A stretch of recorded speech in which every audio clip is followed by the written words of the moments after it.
welcome to Coffee with Dan. This morning I have Dr. Rohan Samarajeewa with me. He's an attorney at law of the Supreme Court of Sri Lanka, and also he holds a Master of Arts in Communication from Simon Fraser University and a PhD from the same Simon Fraser University in Canada. Good morning and welcome to studios. Good morning. Today we are going to discuss about the budget and its effects in Sri Lankan context. To start with the discussion, Doctor, let me ask, what expectations should a citizens have of the budget? Well, citizens should, I think, have expectations that the budget will actually be implemented. We've had a series of budgets where the budget speech is read, it is debated, and nothing much is done about it. The enabling legislation is not brought to Parliament. The words, the commitments just remain on paper. So I think it's one of the most significant things about the budget this time is that it doesn't make that many promises. The promises that it makes are for the most part relatively straightforward and simple. And there's another promise of an implementation unit. But what they term it as a blue-green budget, focusing on the environment and then the blue economy, and also on top of everything, they call it a development budget. How do you see those perspectives? Well, the budget has to be read in conjunction with the Vision 2025 statement put out by the Prime Minister a few months ago, and also in the context of the economic policy statement, because in the past the economic policies of the country, the general direction, were included in the budget because the Minister of Finance was responsible for both subjects. Now the Prime Minister is subject for policy formulation, national policies and economic affairs, and the Minister of Finance is responsible for finance. So you have to read the two documents together. The blue-green concept is something that runs right through the entirety of the government.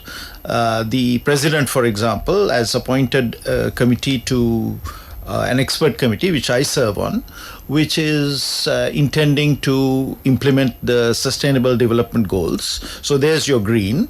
And within the Sustainable Development Goals, there is quite a focus on marine affairs, on the sea, which is the blue.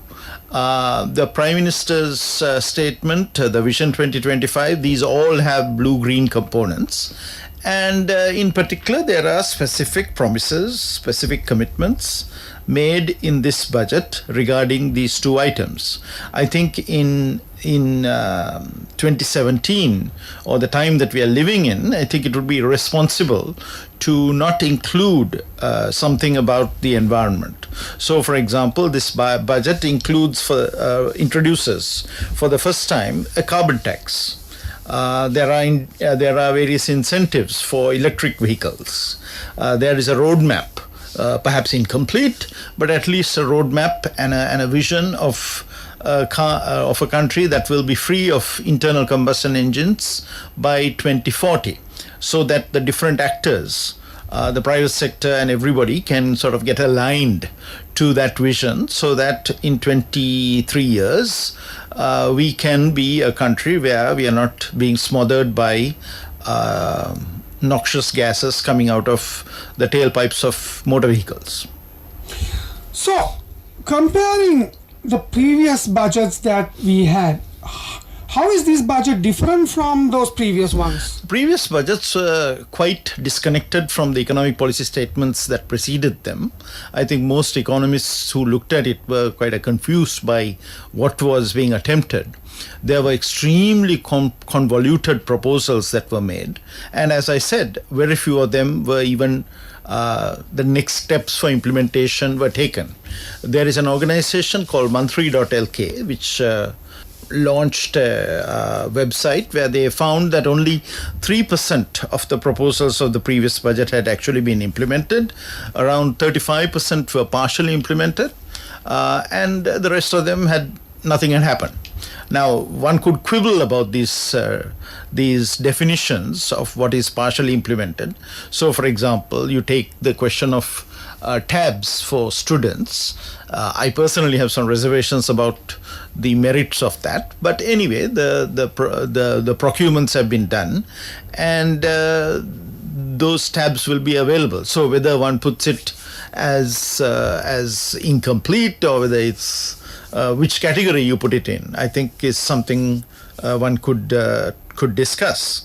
But surely we can do better than 3% and 35%.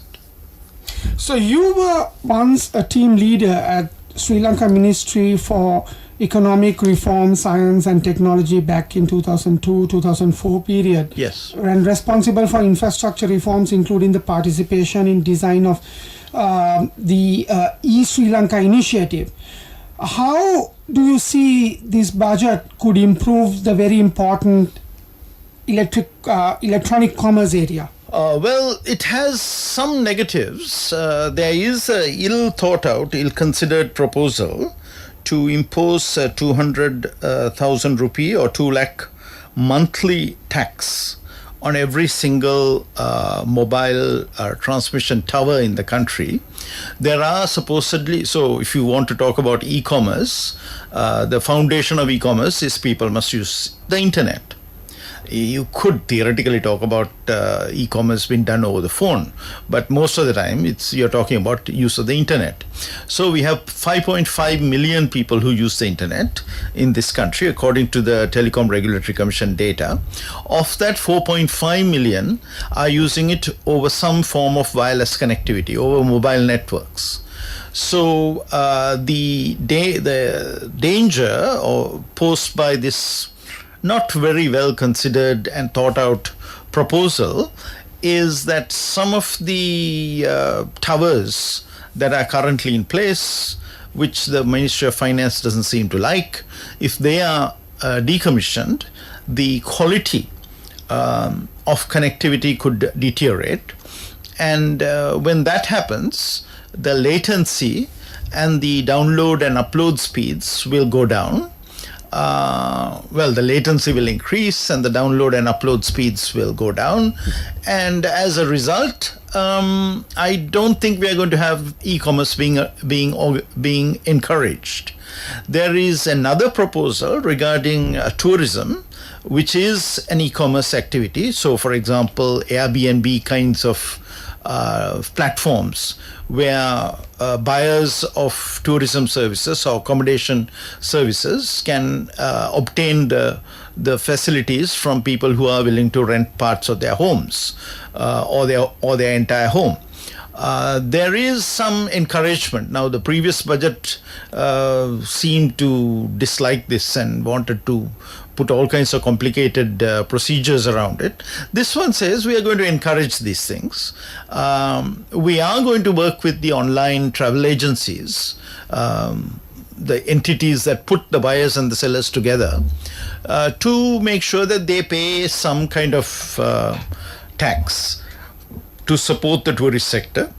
And my understanding is that companies like Airbnb are quite willing to collect the tax and remit it to the government. And then there is even a token amount set apart to assist people to upgrade their homes and so on to the necessary standards. Now, I said that's a token amount because in actual fact, there is no reason to give money from the general treasury for such things. People have been doing it on their own anyway. So when people are doing it on their own, there's no reason to give public or taxpayer money. But even if you want to give taxpayer money, there is money under the Tourism Development Fund, which is controlled by the Tourism Authority rather than from the general budget. So yes, there are some provisions regarding e-commerce, good and bad. Now, the whole point of debating a budget is to improve it, we know. But what is the main thing you would like to see changed? Well, I was thinking I could very easily, I have been writing a lot about the towers because that's in my area, and it's a really ill thought out proposal, the mobile tower tax. But there is another one which I think has been missed in all the discussion. There is a proposal for the central government to establish some kind of three-wheeler regulatory authority, which I think doesn't make any sense. Because here's a government, here's a country where we are debating devolution of power, and even under the current laws, even private buses, most of the private buses are regulated by the provinces. So we know that it's only the long distance buses that fall under the purview of the central government. Now, to take a three-wheeler that goes, within a police area, rather than from Colombo to Jaffna, and try to regulate it at the central level is outright silly. I have no idea why this proposal crept in. It seems to be actually in violation of the constitutional provisions that currently exist, and definitely against the devolution proposals that are on the table. Doesn't make any sense. This morning in Coffee with Dan, I'm having Dr. Rohan Samarajeewa. He was a Director General of Telecommunications in Sri Lanka back in 1998-99 period. He was a founder director of the ICT Agency of Sri Lanka, again in 2003 to 2005, honorary professor at the University of Moratuwa in Sri Lanka. He is a visiting professor of economics infrastructure at the Delft University of Technology in the Netherlands and associate professor of communication and public policy at the Ohio State University in the US. Now, turning back to our discussion, Doctor, on the budget and its effects on the Sri Lankan economy. Now, taxes and levies are being used to discourage certain behaviors. Is this acceptable? We all know that human beings respond to these kinds of incentives. When prices go up, you reduce your consumption. When prices go down or things are given away free, use them more. Now, the thing is, there's several provisions in this budget. For example, regarding sugar. Now, we know from the data that is collected by the government, which is based on a 25,000 sample, a nationwide survey, household income and expenditure survey, which just came out recently, that over the last 10-15 years, sugar consumption has been declining in Sri Lanka. Because we are now in a situation where most people are affected by lifestyle or non-communicable diseases, and the government should act on this. Now, there is a levy, a special tax being imposed on sugar that is used for the preparation of various fizzy drinks, bottled drinks. Now, I have nothing in principle against it. This was proposed in the city of New York. It has been implemented in Mexico, and there's a lot of precedent. But we have to study these things. You shouldn't just throw them at the problem at short notice without study, because, for example, this could have changed the balance between imported drinks and locally manufactured drinks. You need to look at all these ramifications before you do these things. So actually, one of the problems with some of the proposals, very well intentioned, perhaps including the proposal on the tower levies, very well intentioned, but uninformed.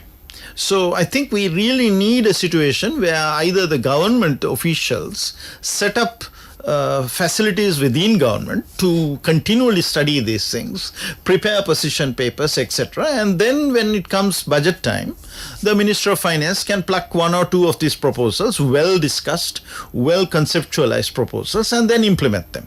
But here what we have is people just plucking ideas out of the sky and putting them inside budget documents without too much consideration. So now sometimes the government has to backtrack and walk back some of the proposals.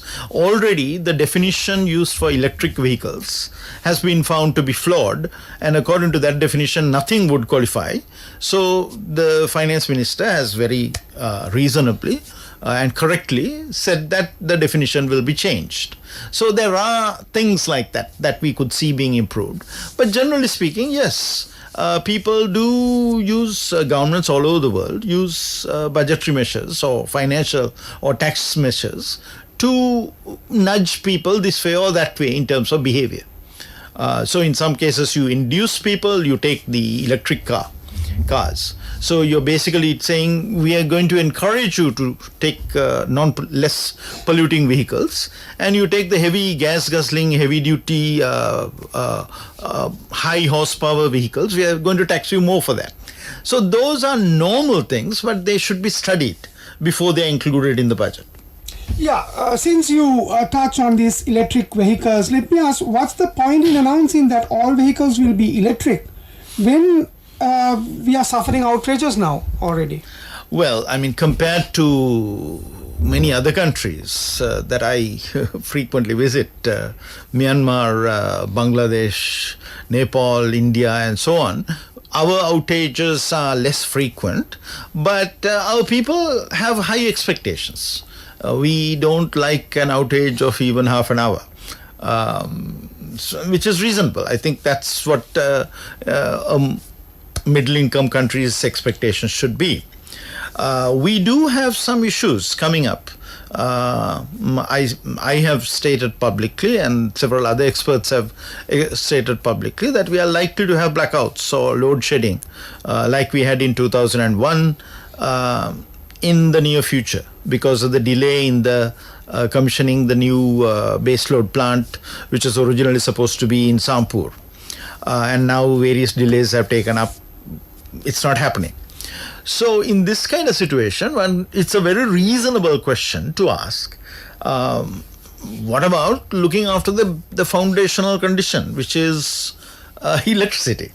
Because if you have the entire fleet of motor vehicles and buses is converted to electricity, and then there's no electricity, that means that everything will stop, right? It's going to be like the fuel crisis of 2-3 weeks ago. So we really, the way I see it is, it's an ecosystem. You have to have few electric charging stations, you have to have adequate electricity. That electricity must be green, it can't be produced from polluting sources, it can't be produced from diesel, and so on and so forth. So I think what the government has done is they have given an indication of where they're headed, and it's up to the relevant ministers and the cabinet to try to put the pieces together. So we have to give increased urgency, look at this problem with increased urgency and as a matter of utmost priority, and get the generation side looked after. Now, Doctor, you have authored very recently, like in 2013, on Information Lives of the Poor, Fighting Poverty with Technology. So, taking all these technological developments, how could you justify these introducing of new technology and reducing taxes on those things to enable people to attain their livelihood goals? You think that this poverty could be reduced, and also people of low-income earners or middle-income earners can benefit out of the budget? Well, if you talk about the concrete cases, yes, of course. Sri Lanka, until now, has had some of the lowest voice telephony prices in the world. And even with regard to internet, our prices have been among the lowest in the world. Now, on the side of voice, I think everybody knows that a plumber, person who plucks coconuts from trees for various people, anybody, I mean, most small business people, most craftsmen, they use mobile telephony extensively. They can't even imagine not having that ability to talk to their suppliers on one side and their customers on the other side, and to coordinate and to run their business more efficiently. If you think of the way three-wheelers, people use three-wheelers and these nanos and so on for their transportation needs, how that entire coordination is done is through technology, right? You take the long-distance buses that run to the East Coast and to Jaffna and so on. All that coordination, most of that coordination is done through the telephone. So obviously this technology of telephony, which was one where you had to wait for 10 years to get a telephone in the bad old days, now has really helped large numbers of people, including the poor, to make a living and to reduce their expenditures.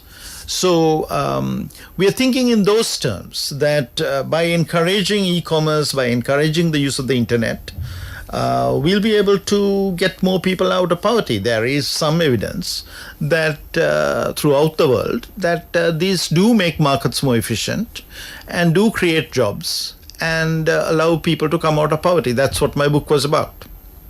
Now, we have seen certain new provisions in the budget to effect certain legal changes or law reform in the area of employment sector. Why is the budget proposing these changes to the Shop and Office Act of 1954? Now, the first time I came across this problem was in around 2002, when we were trying to bring the business process outsourcing industry to Sri Lanka. Now, business process outsourcing, much easier to explain it. If you point to the big HSBC building on Parliament Road, on the left-hand side when you go towards Parliament, that was a result of that effort. So basically what you do is you take certain back office operations, things that are not customer facing, break them out, and you can do them anywhere in the world. You can do them in India, you can do them in the Philippines, you can do them in Sri Lanka, right? So when we were trying to attract these people to come here, this was, remember, in the middle of it was a ceasefire, but there were still armed people running around the country. It was not the most secure environment for investment. So in that environment, they were saying, well, we do need these offices, these facilities to function at night, because our night time is Europe's daytime. United States daytime, we were not doing too much work, but our late night is still Europe's work day. They obviously, given Sri Lanka's population composition, where we have 1 million more women than men, they were thinking they're going to have women working. And then you find the Shop and Office Act, which prohibits women from working night shifts unless some onerous conditions, presence of matrons, etc., are provided. So right at that point, I can remember going to the people I reported to and saying, we need to have some changes to this act. That didn't get done back then. We managed to build up the BPO industry without that, with exceptions and so on. And so that is one area. The other area that has been specifically mentioned in the budget is to create flexible work hours. Now, I don't know whether people know that Sri Lanka's women's participation in the labor force is one of the lowest in the world. It's 35%. That is, of 100 women in the working age who could be working, only 35 are working, the others are at home. There are many factors. So problems of childcare, problems of transportation, etc. But one of the most important things I think we can do, not the complete solution, but part of a solution, is to give these people flexible work hours so that they can work for 4 hours, they can work from home. We have all these technological options now. And there are organizations which have somehow worked out these arrangements. But if you're under the Shop and Office Act, which is the larger establishments, they don't have that option. They have to play by some rules that were formulated in the 1940s and 50s. So that is what is explicitly mentioned in the budget, that these kinds of flexibilities will be introduced.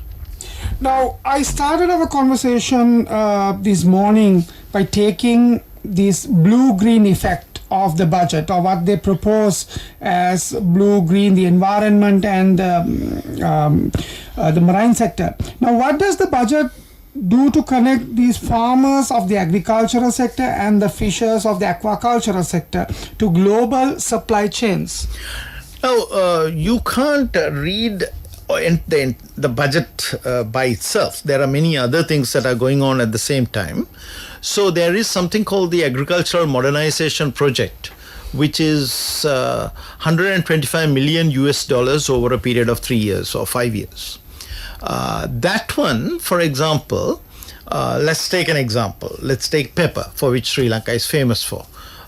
Pepper has been grown here from time immemorial.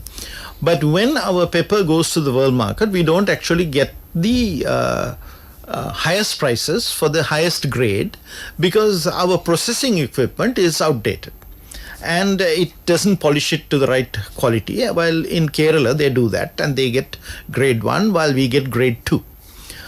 So what the big proposal does is that it gives matching funds to cooperatives of farmers or pepper producers. They should get together, and if they want to invest in this new equipment, this modern equipment, which has been a barrier, which is why they have not invested so far, 50% of the money will be given from this World Bank project, the Agricultural Modernization Project. Now, 125 million US dollars is a lot of money, right? So that's quite a substantial contribution. And then it has got another provision within that project itself, which says now these people can't find the 50% of the expenditure. They don't have those resources even. What it says is that we'll provide a bank guarantee so that the bank will give you a loan for the 50%, and then we'll give you 50% matching funds, and you'll get the money and you'll be able to do the work and repay the bank, right? So that mechanism has been proposed and is being propagated throughout the country. Now, a similar idea has been brought in for fishing. That's the blue-green part, the blue part. For our people who want to do advanced fishing, one of the problems has been cold storage, investments in cold storage in the boats as well as on shore. So there is money set apart in this budget for that. Now, there are other people who are running around trying to locate more money, but a starting amount has been allocated from Treasury to support the same model. That is, the boat owner or the fisherman has to pay 50%. The other 50% will be given by the government. So this is an incentive for them not to be wasteful, to be careful about expenditures and be responsible. Because if you give it to them completely for free, you could have all kinds of malpractices. So you can see the basic thinking is that if you are to play in the global value chains and supply foreign markets, you have to have standards. You can't send fish that has not been stored at the proper temperature, and not only stored, the records have been kept, and the records have to be submitted along with the shipment. With fruits and vegetables that are being exported to Europe right now, I don't think people know that we are actually exporting things like bitter gourd, snake gourd, various things that we never think of as being exportable are now being grown specially in Sri Lanka and being exported as far away as Europe. And in these cases, there's a lot of processing involved, very careful recording of the application of chemicals and so on. So there's a lot of activity around that. And then connected to that is another somewhat controversial thing that some people are objecting to, which is there are restrictions on the use of paddy lands. That is, if land has been used for the cultivation of rice, you cannot use it for anything else. Even if the rice prices are terrible or your yield in your particular area is very low, you're compelled to keep growing that crop and that crop alone. So now the budget actually proposes that there will be flexibility given for people who want to do things like gherkins or snake gourd, the kind of things that I'm talking about. They grow very well on former paddy land. And there will be flexibility. So they're talking about some changes to the laws to allow these people to grow these crops and make the kind of money that they cannot make doing only rice cultivation. Will this be extended to the tea sector as well, because it's a very shaky market at the moment? My recollection is that tea is seen as an export crop, right? So this is new export crops, and in land with water. Now, as you know, tea generally tends to be grown on slopes. The smallholder segment in tea, particularly the low country tea, is doing very well. The plants, the tea bushes are new, recently planted. The labor problems have been resolved because the smallholders do it themselves. The estates are in trouble. There's no question about that. But my recollection is that there are no such provisions for that land, because I don't think you can convert tea land into something else very easily unless it's biomass for energy or things like that. So considering the entire budget of 2018, in your opinion, Doctor, will these proposals be implemented? As I said at the beginning, the most important thing is implementation. There's no point in making promises and commitments that cannot be kept. So now let's look at the realities. If you have very complex proposals that require extreme forms of I'll use an example. Now, the previous budget, the 2017 budget, said that they will create a joint venture organization, company, that will take all the mobile towers that are in the country and have government investment in it, and have this new company manage all the towers. Now, I looked at it last year and I said, this can't be implemented because it's a very complicated business. You take the private property of 4 or 5 companies, which are almost all foreign investors, who are covered by foreign investment safeguards, and you basically expropriate their property. So the only way you can do that is with their consent, in a way that doesn't harm their investment. And then you create a new special purpose vehicle, and then you manage this complex infrastructure, which my calculation from the budget was that there's 5,500 of these towers. Minister had said in his budget speech that there are 50,000. God knows what the right number is. It's a complex activity. Now, people like us who have done things like this, done economic reforms, we know that you cannot implement such a thing within a 12-month period. There's no way. So the thing is, do things where quite a lot of the preparatory work has been done, and what remains is relatively simple. Because you see, in the old days, what budgets used to do is just give away money, right? 2 measures of rice for free or something like that. That's not very complicated. But now we are living in a modern economy where complicated things have to be done. So when you're doing complicated things, you have to be realistic about what you propose. Let's take even a simple thing like giving away, right? The tablets for grade 12, 13 students. Now, that seems like a relatively simple thing, giving away something, right?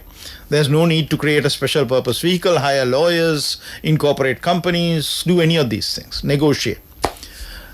But we all know that we want, as citizens, we want the government to be very careful and follow procedures with regard to procurement, with buying things. Because otherwise, the taxpayer money could be wasted and it could be given to various people for their personal objectives. So we want, bidding processes and technical evaluation committees and tender boards and all that. Now, I think anybody in government knows how long procurement takes. To say that procuring thousands of these computer devices called tablets will take easily 6 to 9 months, right? So if you factor that in, it's almost from the day one, you know that this cannot be completed within a 12-month period in time for the next budget, right? Take housing. There's a lot of emphasis, a lot of money marked out even in this budget for housing. But against each item, it says certain amounts of money have been previously allocated. That is previously allocated in the previous budget and not spent, right? Again, you know that most people who have built houses, they know you can't go from thinking about the house to completing it within 12 months, right? Even when we do it with our money, where we don't have to have tender boards and technical evaluation committees. Now, when the government does it, a lot more complicated. So we have to be a little realistic in our expectations. But I think it's very important that the government really places emphasis on implementation, because talk is cheap. They need to walk the talk. So this morning in Coffee with Dan, I had Dr. Rohan Samarajeewa. He's an attorney at law and he holds a MA in communication and a PhD from Simon Fraser University, Canada. And we were talking about the budget 2018 and its effects in Sri Lanka. Thank you very much, Doctor, for being here and joining in Coffee with Dan today. Thank you. So do join me tomorrow with Coffee with Dan.